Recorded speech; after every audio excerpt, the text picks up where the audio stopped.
requests on time. So that's, it's another component that the bookstore unfortunately has to be challenged with.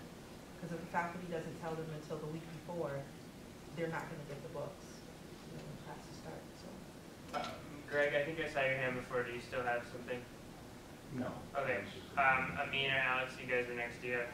I did not raise my hand. Oh, Amin, did you? I think I just raised it. Okay, you go ahead, Jeremiah. I worked at a bookstore this summer, and I know that usually just commenting on what Lindy just said, there are a lot of professors that, one, don't know that they have to submit their books to the bookstore to have it ordered. They just think the bookstore already knows what books that they're going to be using for their classes, so complications usually arise from that. And typically, when we order some books, professors usually raise the number of the amount of people that are in their classes. So by the time classes begin, students get their books, let's say it's 30, and then you come to class, it's like 45 people in class. So there's still those people that keep missing those books. But I talked to Melanie a couple of days ago, and they're still trying their best to get all the books in as soon as possible. So yeah, maybe Amin and Stephen, when you guys look into that, not be accusatory, but be aware that we don't necessarily know what the true cause is. Could be faculty, could be the bookstore, could be another. Anything else on that topic or any other topic? Go ahead, Jeremiah. I was wondering what people thought about this because there was a project that I believe Evelyn as well as like Kim also was working on, which is basically using the student activities ban if possible for next year, of blocking off certain times during the week where students can be able to use that, not students driving it, but there will be a student worker using that van to drive students to the different grocery stores and different places around here. That way safety and security doesn't have to do that anymore because majority of their rides are taken up by students calling them and basically asking them to drive to Target or to drive to Cup Foods and the rest of the other different places.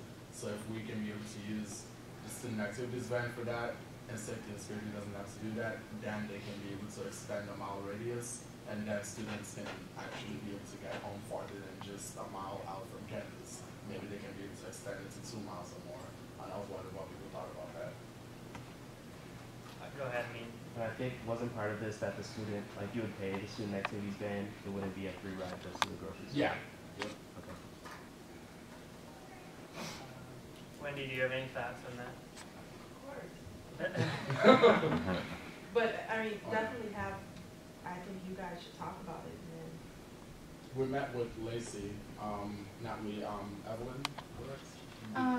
They couldn't meet, so I was just emailing them back and forth. I think it was Kim that was the one that met with Lacey, and she, from what she told me, Lacey said that they cannot be able to have like a student worker with the student activities this year do it, but if possible, if we can be able to have someone do it for them, they're open to doing it, but they cannot have another different student worker take over that position right now, basically. So they're definitely open to doing it, it's just a matter of getting someone to do it.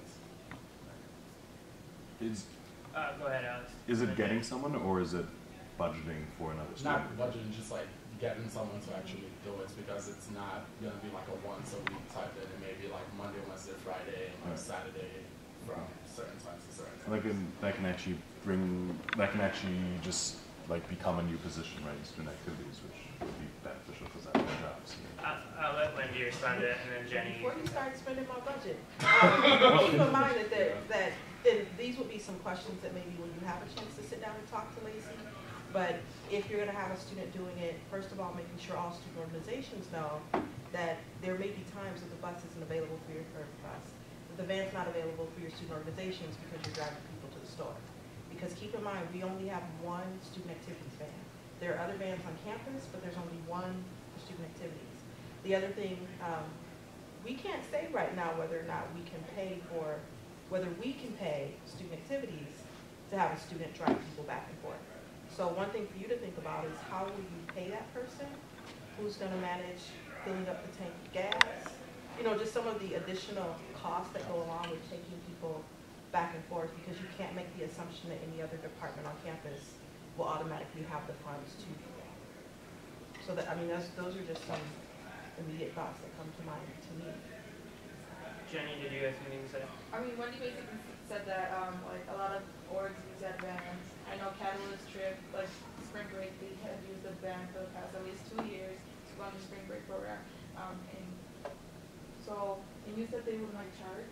Did you say they might charge? Yeah, it would definitely be a charge. minimal Yeah, it would be cost. free. Like how much? Because if that case, I could just take the bus anytime I want.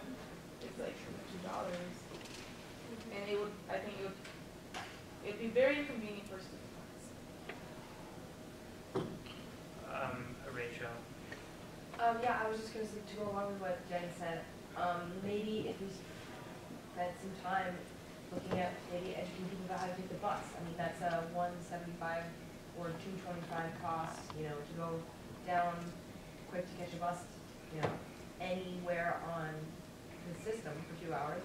And then that wouldn't be us losing a bus or having to pay somebody to drive people, paying more gas to drive. Maybe one person wants to go on Monday, which isn't really effective, to have this bus or this van going for one person. Those are just some thoughts we could think about, economically, like cost-wise, and also like we have this public transportation system that's already set up. We could look at subsidizing tickets if that's a thing, or Aileen, I saw your hand before. Oh yeah, I don't know if I'm allowed. Oh yeah, you are. Okay. But just along those lines, being a student athlete, I know there's some major games off campus that people would like to get to. So maybe if you guys don't do it as a whenever it's in the store kind of thing, but do it as there's this big athletic event happening at St. Thomas or McAllister, and you guys will shuffle people there and back to that, or maybe you guys stretch that like a minimal cost. I know there's a lot of people who would do that rather than having to drive or find a ride, because freshmen usually don't have cars and that kind of thing. Greg, you're next. I'm just wondering, because the entire purpose is to take a burden of safety and security, which, I mean, I think it's fair. It's fair that, safety and security shouldn't be taking back and forth kids to go to the supermarket. But how likely are they to expand the radius? Like, have they explicitly told you, Jeremiah? Yeah, have they explicitly told you that they're going to expand the radius if the demand for rides is less? Yes. Go ahead, Jeremiah. Yep. They are, as of right now, about 65 to 70% of the rides that they actually get are basically driving people to the store. So if we can be able to eliminate that, that will give them a lot more time to actually drive students for emergencies or drive them home and other different places that they actually need to get to. Because I know certain people that wait in Anderson, for example, for over an hour waiting for a ride and can't get it because the police only has one van. And if they're taking people all the way down to University Avenue to Target and then driving them back, that doesn't give them enough time to actually help students that are in need on campus. Jeremiah, so they have told you that they will expand the radius?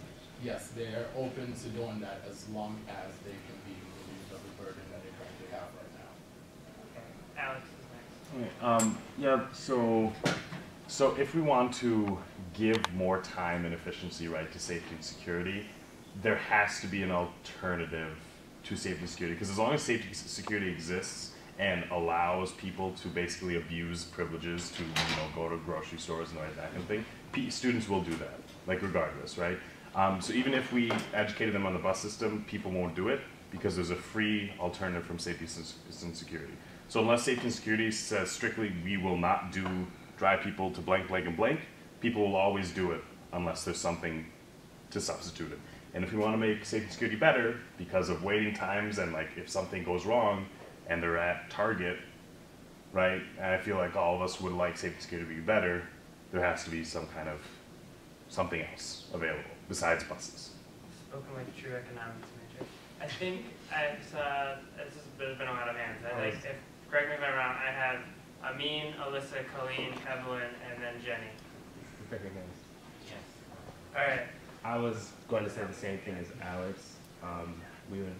It's nice to think about what the alternative to safety and security is, but first safety and security needs to establish for next year or for the rest of whenever it's not going to be available for them to be busing people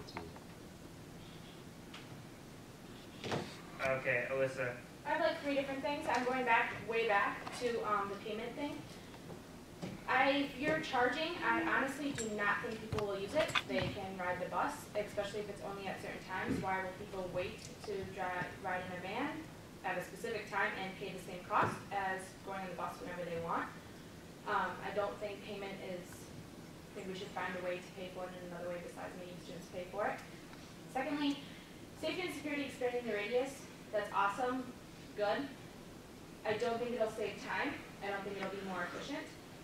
Also, if we put in, they will not drive students to blank, blank, and blank, there will always be ways around it. Okay, you won't drive me to Target, drive me to somewhere else, and I'll get groceries there. They driving people to the liquor store. You know, are you going to put in all the liquor stores in the radius? I don't think logistically it will work out the way we're hoping it will work out, just because students are creative and they'll find ways around it. I think educating people on the bus system is actually a very good idea. It'll be a lot more cost effective. And students, frankly, don't know about the bus system. I work at the desk and people come there, 3 people a day, and ask, how do I get on the bus? Where does the bus go? What side of the street am I on? Things like that. We could do a seminar on that and a lot of people would show up. Student orgs, what Jenny said, it'll be really inconvenient for them, and if we have the bus set up at certain times every Monday, Wednesday, Friday, and Saturdays, for example, I don't think student orgs would like that, and I also don't think it will maximize the band's capability. All right, Colleen, you're next. I think maybe something we could do is we could look at like what times are safety and security most busy with like emergencies or giving commuters rides home and stuff like that.